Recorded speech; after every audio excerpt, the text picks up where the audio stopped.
My name is Annabella, and this is not the story I ever thought I'd have to tell.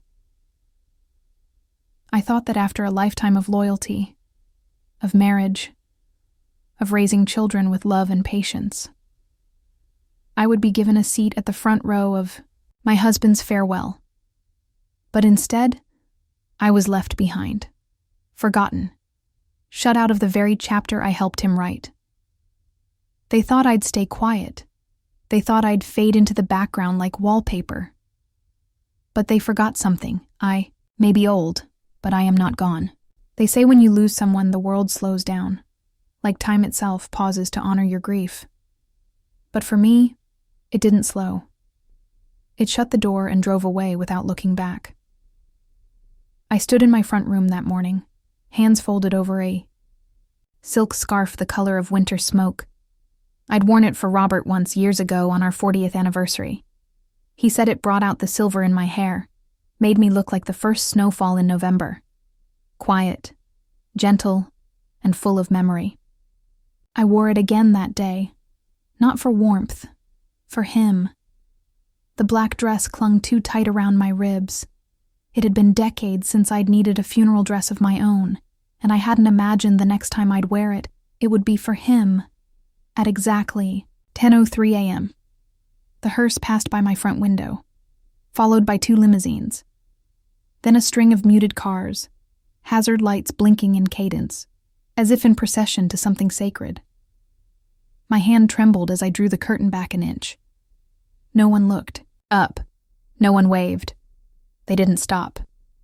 Elaine, my only daughter, had called me 3 days ago to say the church was at capacity. "You know how small St. Agnes is," she had said, voice light, rehearsed. "It'll be crowded. Too much for you. Best to grieve from home, Mom." I had nodded then, like a fool. I watched my husband, the man who read poetry in the tub and kissed my palm before every meal, roll away in a polished black box I wasn't allowed to stand beside. That was the moment something cracked. Not loud, not sudden, just a thin line right through the middle of me. A fault in the foundation. Stood there for what must have been an hour after the convoy disappeared. The house, always too big since Robert's fall, now felt cavernous, echoing. Even the clock ticked like it was avoiding eye contact. At noon, there was a knock at the door. I hoped, God help me, that Elaine had changed her mind, that she'd come to bring me a flower, a program, a crumb of belonging. But it was my neighbor, Ruthie. Sweet woman. Always watered her roses with ice cubes. "I brought you these," she said, holding out a wilting arrangement of lilies and white carnations. "There were extras at the reception. I told Elaine you'd love some." She said, to do what I thought was best. I took the flowers with a shaking hand. My mouth moved. Polite thank yous, soft nods, but my eyes caught on the little cream card tucked in the center. "To Robert's loving family. We'll miss you. No mention of me." I wasn't part of the family, apparently. Just a footnote that lived in the guest room of her own life. Ruthie left after a bit of small talk. I think she sensed something was wrong, but didn't want to pry. I didn't stop her. I sat in Robert's armchair, the one with the corduroy arms he used to rub when thinking, and stared at nothing for a long time. My tea went cold. My hands, folded in my lap, felt like they belonged to someone older, someone forgotten. I tried to imagine the eulogy, what Elaine might have said, how she must have posed her voice to tremble just enough to seem heartfelt. I wondered if she spoke of me. I knew better than to assume, and yet there was no screaming in me, no rage, just this heavy silence that settled behind my breastbone. A kind of grief that had shape and texture, like frost on old window panes. Beautiful and bitter.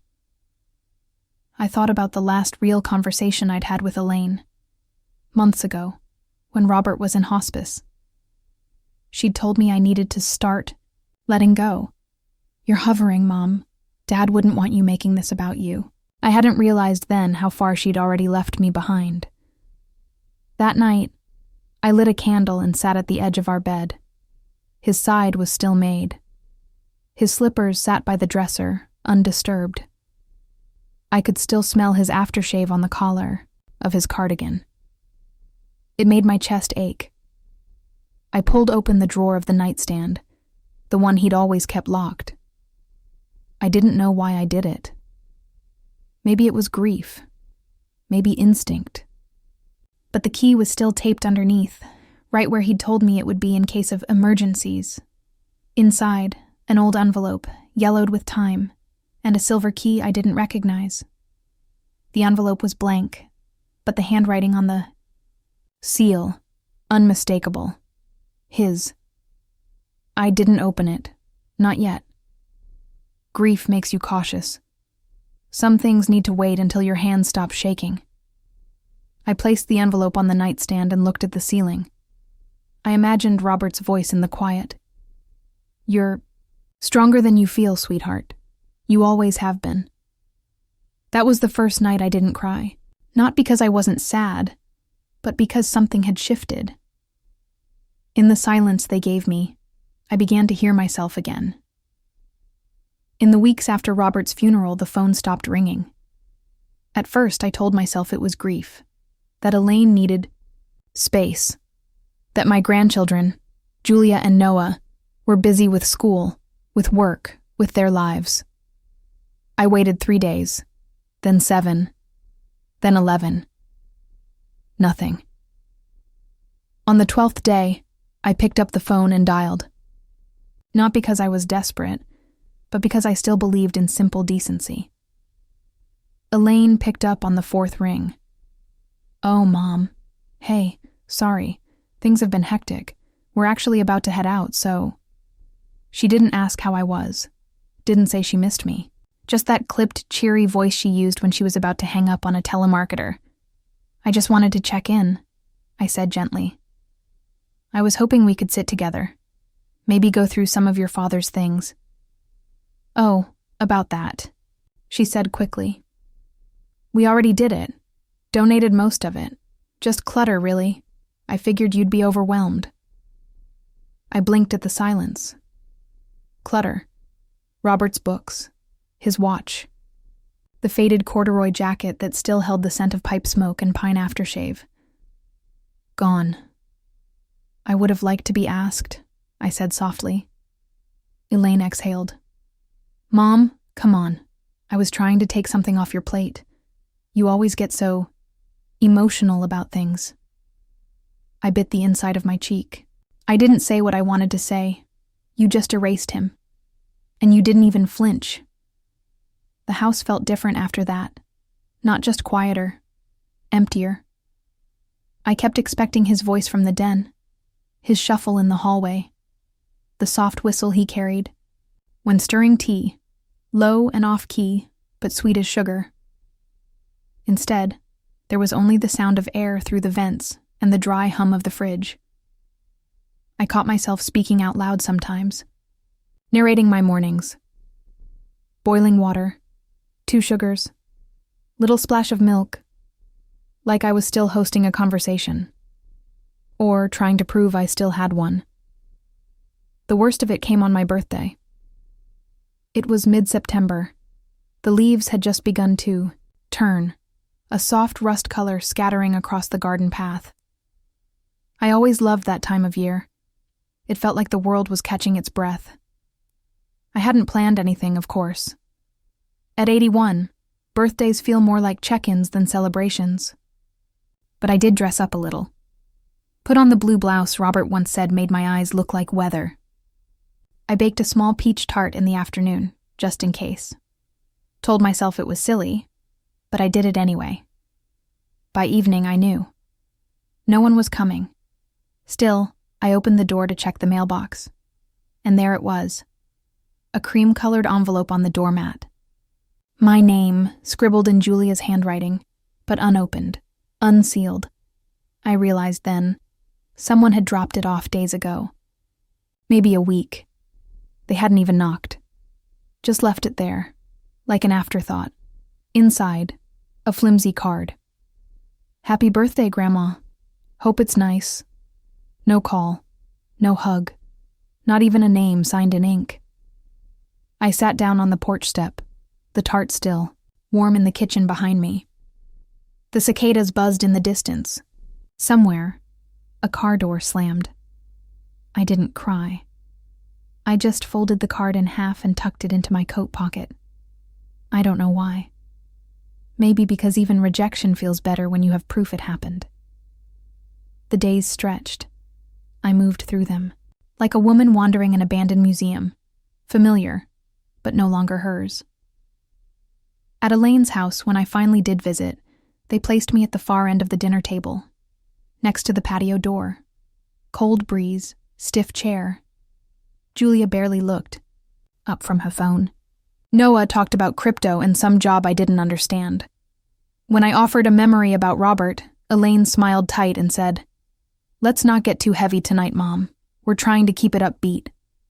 So I smiled, nodded, folded my story, back into my chest like an old handkerchief. They talked over me, around me, never to me.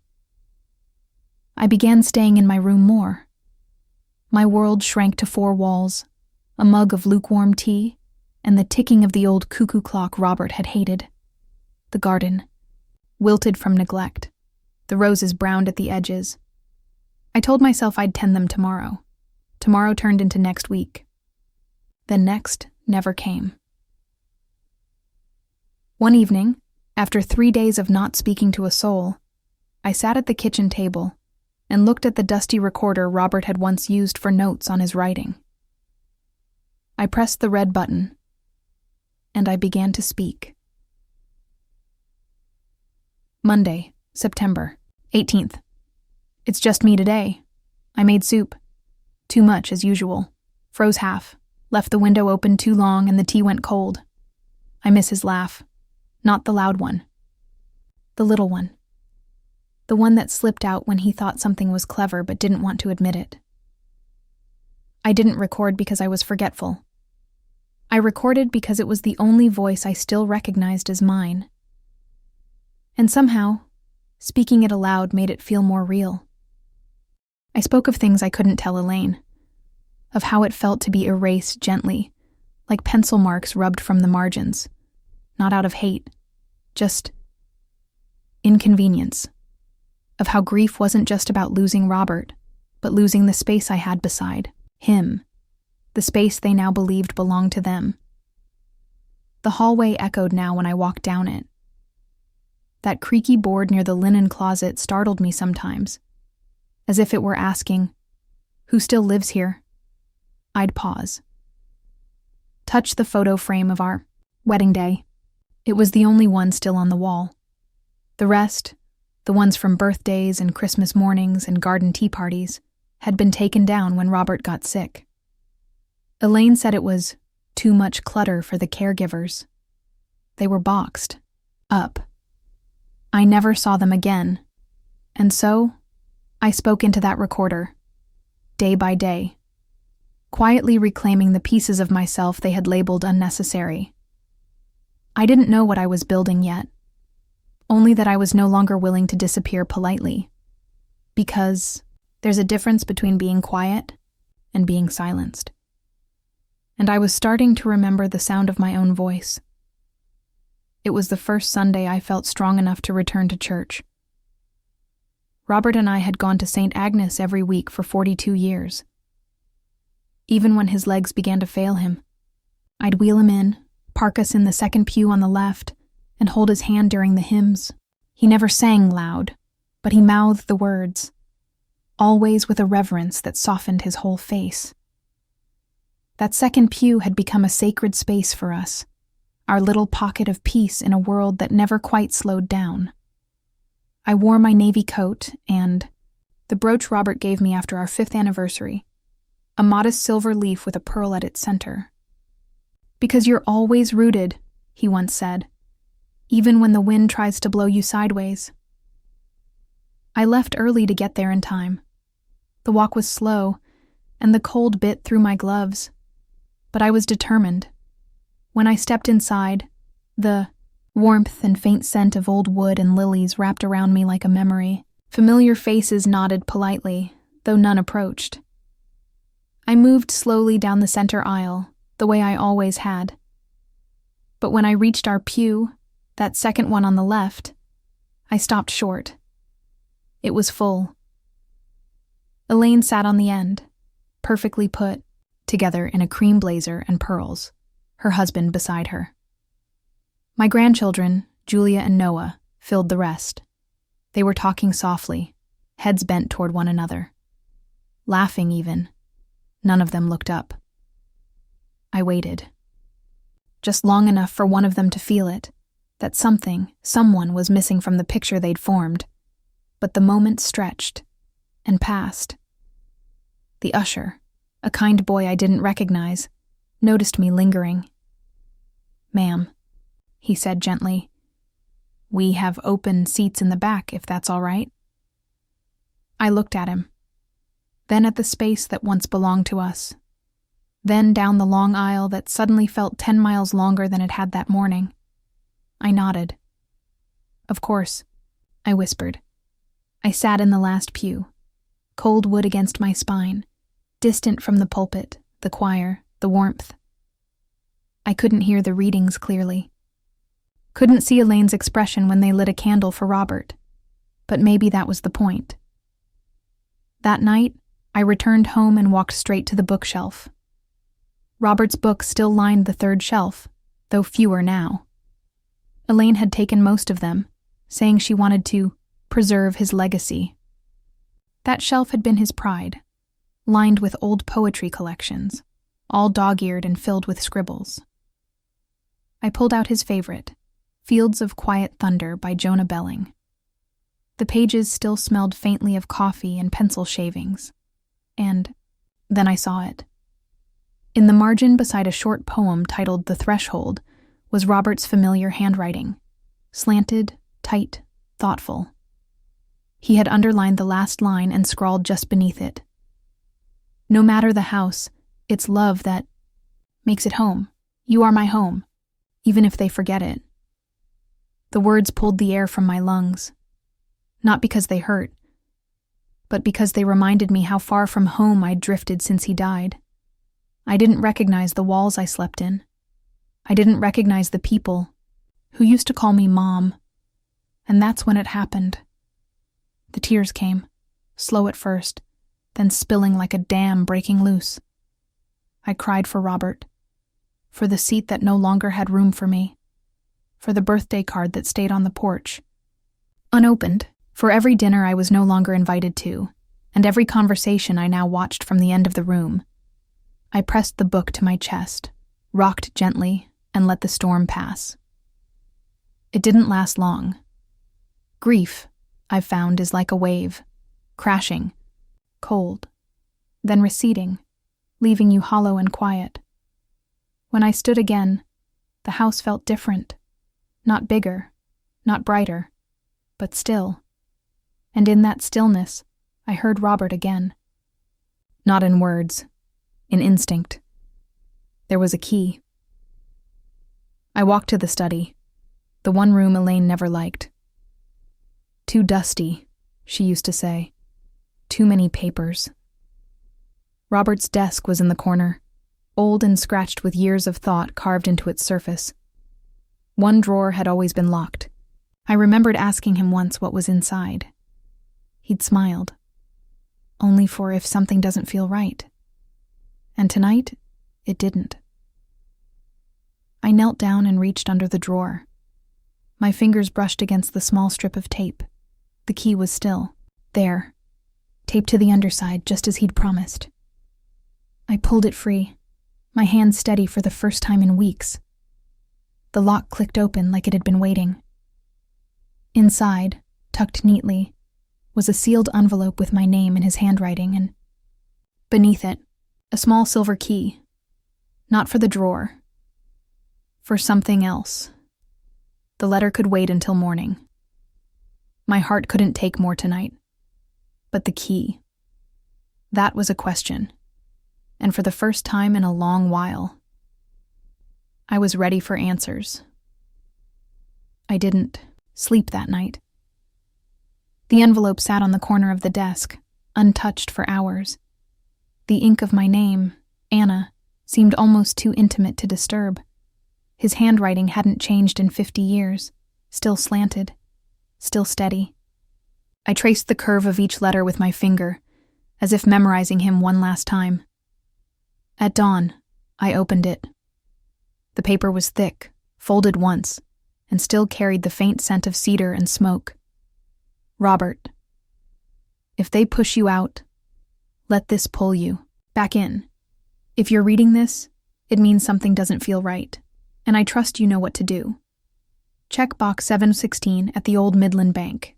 The key is yours. So is what's inside. I tried to believe Elaine would remember who raised her, but just in case she forgets. I didn't. No signature. No goodbye. Just those last few words. I didn't. I clutched the letter to my chest and wept. Not out of grief this time, but out of fierce, private gratitude. Even from the other side of silence, Robert still stood beside me. Midland Bank was 5 blocks down, tucked into the oldest street in town. I hadn't walked that far in months, but my feet moved without hesitation. My coat was too thin for the wind, but I didn't feel the cold.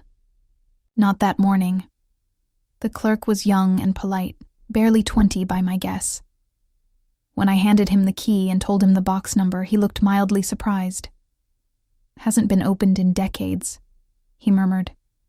Glad it's finally going to. The right hands. The vault smelled of metal and damp paper. Box 716 was on the 3rd row from the top. I had to stand on my toes to slide it out. Inside, a thick manila folder tied with string, a leather-bound journal, and a sealed envelope labeled Second Will, Draft Final. My fingers trembled slightly as I untied the string and pulled out the tab. Contents. The will was notarized, dated just 6 months before Robert's death. My name was scrawled across every page, line after line confirming my sole ownership of the summer house in Gull's Reach, a quaint little place we'd kept since the early years of our marriage, a place Elaine had been calling hers for months now. But there was more. Bank statements, authorization forms, transfers made without my signature. One account, mine, closed entirely. The balance rerouted to a joint fund under Elaine's. Name and her husband's labeled Care and Estate Support. Margaret B. Care. They'd called it care. It was theft. Not dramatic, not loud, just precise, intentional erasure. They'd treated me like an account to be managed, a burden to be budgeted. Left the bank in silence, the documents tucked into my tote like a loaded weapon. I didn't go home. I went to the one person I trusted who had teeth left in her bite. Mrs. Jeanette Whitaker. She lived just outside of town now, retired from her law practice but still sharp as ever. We used to work together on the library board, back when Robert was still teaching and Elaine was still kind. Her front porch creaked when I stepped on it. She opened the door a moment later, squinting through gold-rimmed glasses. Her white curls were pinned high like a crown. "Annabella," she said, voice firm. "About damn time." Her dining table became our war room. She scanned each page with a quiet hum, flipping and noting details faster than I could follow. When she read the will, she sat back in her chair and nodded slowly. "This," she said, "is airtight. It was never revoked. It supersedes the one Elaine filed after Robert passed. Legally, the house is yours." "And the money?" I asked. She tapped the bank printouts. "Unlawful transfer. Possibly elder financial abuse. You never signed these." "I never saw them." Jeanette looked me in the eyes then. Hard, but not unkind. "They counted on your silence." I swallowed. She leaned forward. "But silence isn't surrender, my dear. It's just a pause before the music changes." I left with copies, instructions, and a mind sharper than it had been in months. That night, I laid everything out on Robert's desk, the journal, the will, the statements, and lit the lamp beside his old chair. I opened the journal last. It was a worn thing, the leather soft from years of use. I hadn't known he kept one. Or maybe I had once, and forgot. The entries weren't long. Some were just a few lines, observations, musings, notes about me. Anna laughed so hard today she spilled tea on the rug. I didn't tell her. I like the mark. Feels like a memory etched into the floor. Elaine called again. She's still trying to convince me to update the estate. Keeps saying Mom won't need the house once I'm gone. I pretended not to understand her. I understood. If I go before her, I hope she knows I saw her, every day, even when she was quiet. Especially then. I closed the book slowly and looked around the room. Everything I needed to rebuild had been here, just buried under silence. But I was done living quietly. I didn't know the shape of my revenge, yet. Only that it would not be fire or shouting. It would be something slower, something steady, something they'd never expect until it was done. The kind of justice that doesn't need noise to leave a mark. That night, I didn't sleep. I planned. Revenge didn't look the way I thought it would. It didn't arrive with raised voices or slamming doors. It came quietly, through the paperwork I filed, the locks I changed, and the silence I held. I began with the summer house. Gull's Reach sat tucked at the edge of a cliff an hour out of town. Robert and I had spent our best weekends there. It had fallen into mild disrepair the past few years, though Elaine always called it hers when talking to the neighbors. Inherited unofficially, she'd once said at a luncheon. Funny, nothing about it was hers. I called a locksmith first, then a painter, then a local carpenter who used to do odd jobs for us back in the early days, Peter Wallace. He was gray, now like me, but kind-eyed and respectful. Didn't ask questions when I told him I wanted new shelving built, fresh paneling in the front room, and the chimney cleaned out. I stayed for 4 days. I scrubbed the tiles myself, bought tea towels, with pine cones on them, and unpacked every book Robert ever loved. I placed his photo on the mantel, him in his corduroy jacket, half smiling like he didn't mean to. And I breathed, not like someone hiding, like someone returning. Back in town, I filed the official estate revision with Jeanette's help. Elaine never saw it coming. I froze every account with my name tied to it and transferred assets where they belonged, back to me. The funeral fund she'd accessed, supposedly to pay for Robert's service. She had siphoned it days before he even passed, claimed it was for arrangements, though most of the bill had been covered by insurance. I had the receipts now, the truth. I redirected every remaining cent, not to me, to the Oak Ridge Public Library.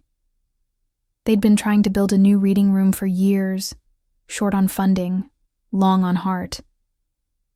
I made the donation anonymously at first, but later decided to attach Robert's name. Not mine. A brass plaque was mounted near the entryway. Within a week, the Robert Bella reading room. He always made room for others. People began to talk.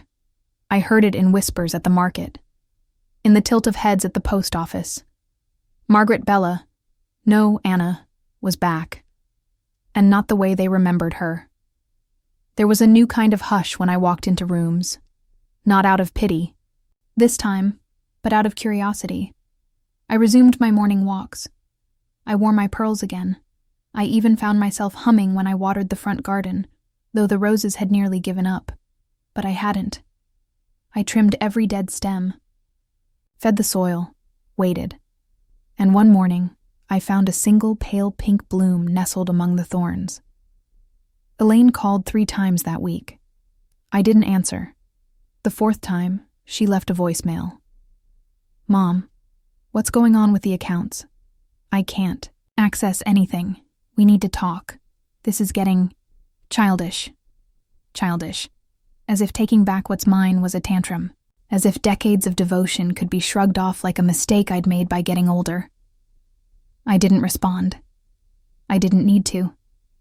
The records, the will, the journal, the plaque. They all spoke for me now. Robert once said that when people stop listening, you stop talking. You start doing. I lit a candle every evening and sat by the window with my tea. Sometimes I read one of Robert's old essays aloud. Sometimes I just listened to the quiet. It wasn't a sad quiet anymore.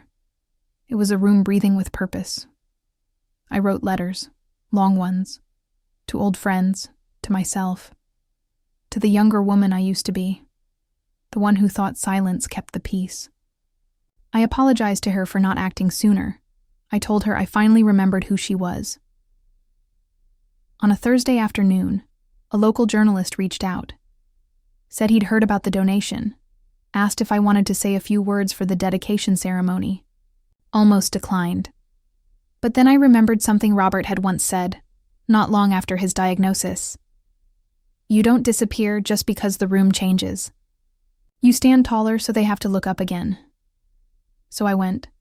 I wore my navy coat, the same one from church. But this time, I walked in without flinching. The librarian spoke first, then the mayor, and then they handed me the microphone. I didn't speak long, just enough.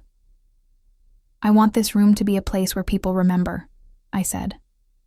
Not just the stories in books, but the ones we lived, the ones we don't always get to tell until we're older and people have stopped asking. Glanced at the plaque. This was my husband's favorite place in town. He used to say libraries are proof that we were here, that we mattered. I didn't cry. Not then. But when I looked out into the crowd, I saw Julia standing near the back, my granddaughter, watching. Mouth parted just slightly. Elaine wasn't there, but that didn't matter anymore. When I got home, I took off my shoes and walked barefoot across the kitchen tile. I made tea, lit the candle, sat in the chair that used to be Robert's. The roses were in bloom again. I'd once thought that garden would outlive me, but I wasn't ready to leave it yet. And I wouldn't. Not until I'd taught them how deep my roots really went. She didn't knock. Elaine barged in like a gust of winter wind, fast, sharp, and cold with self-importance. Her heels clicked against my wooden floors like they owned the place. The kitchen smelled of chamomile.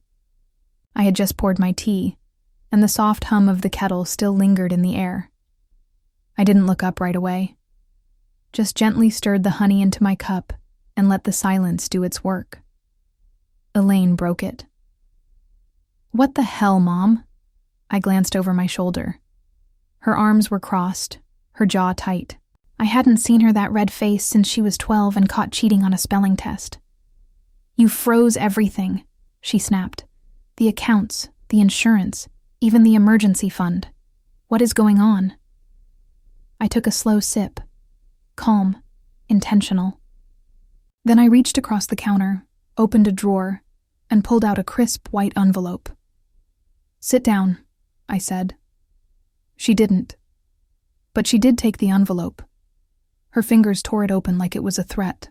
I watched her eyes dart across the lines of the revised will, Robert's final wishes, stamped and notarized, the legal ownership of the Gulls Reach property clearly listed under Annabella. My name, not hers. She froze on the signature page. "This..." Her voice cracked. "This was my future." "No," I said softly. "It was mine. You just forgot I was still here." She stared at me like she didn't recognize the woman in front of her. And perhaps she didn't.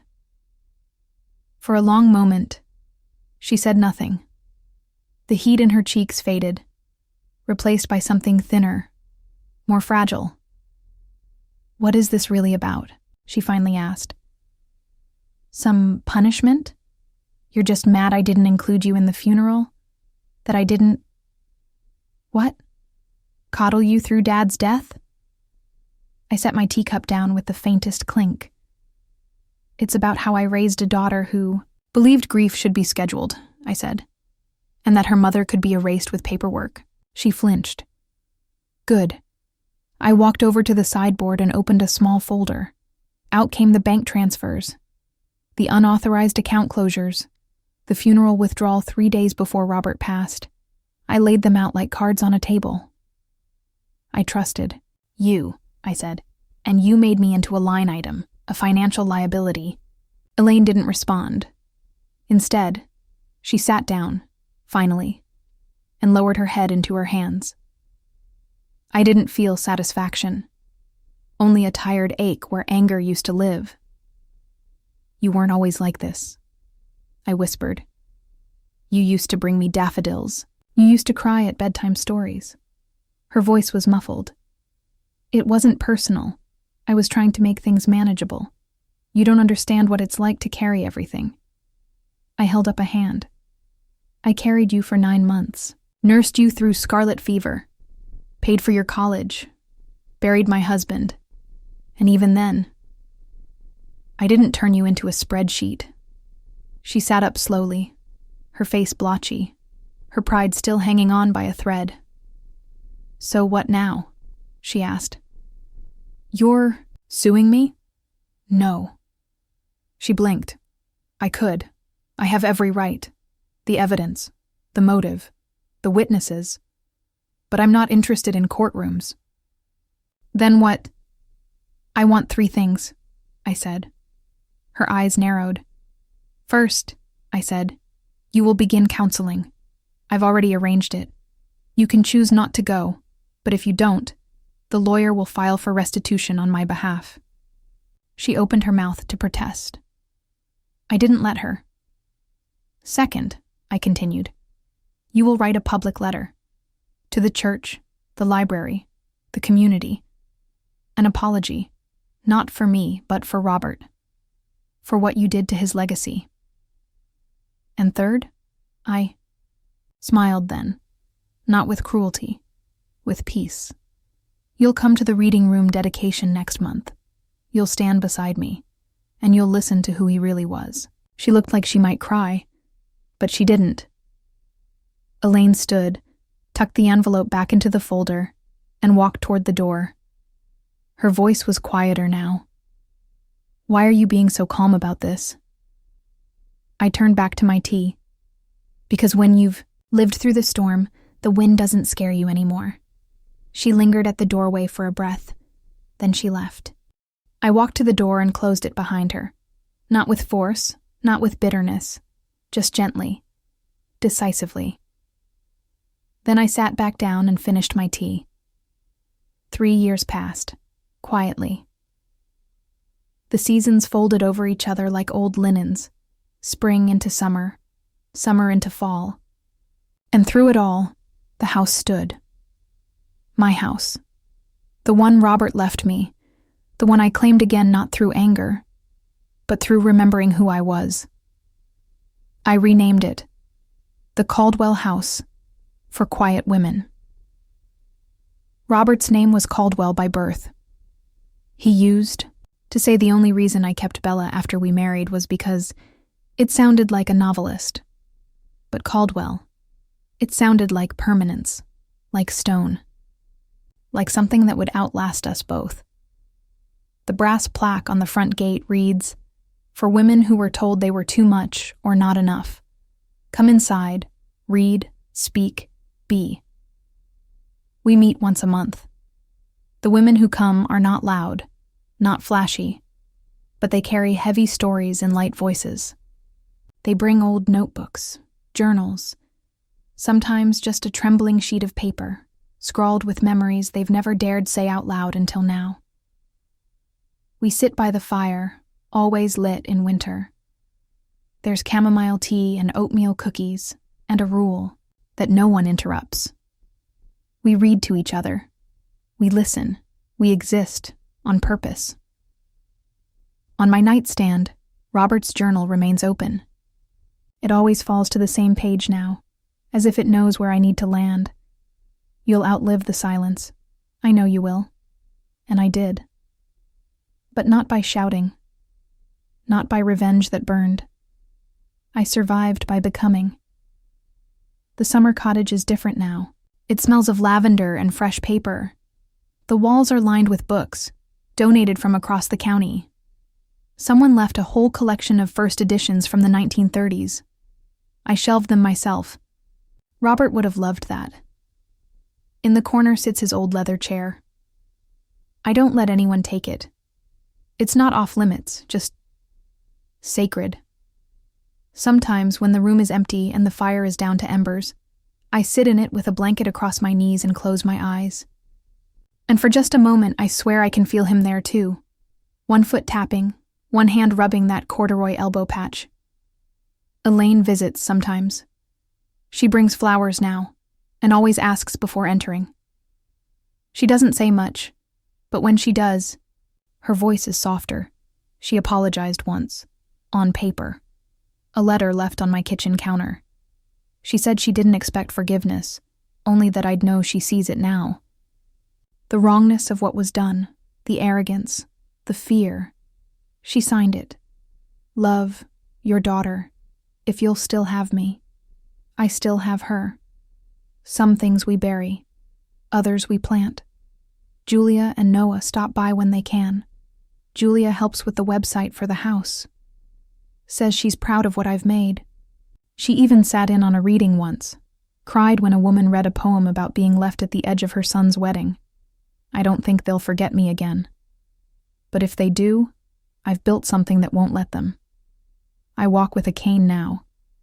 My knees are not what they were, but my spine has never stood taller. Each morning, I walk the garden path. The same one Robert lined with smooth white stones back when we were first married. The roses are stronger now, more resilient. They bloom stubbornly, like they know who planted them, and every time I reach the porch, I pause. There, above the steps, still hangs the wind chime Robert made from old spoons and copper wire. It used to ring in grief. The day after the funeral, it was all I could hear. But today, it rings in the breeze. Not mourning. Memory. I don't know how much longer I have. I don't think about it often. What I do know is this.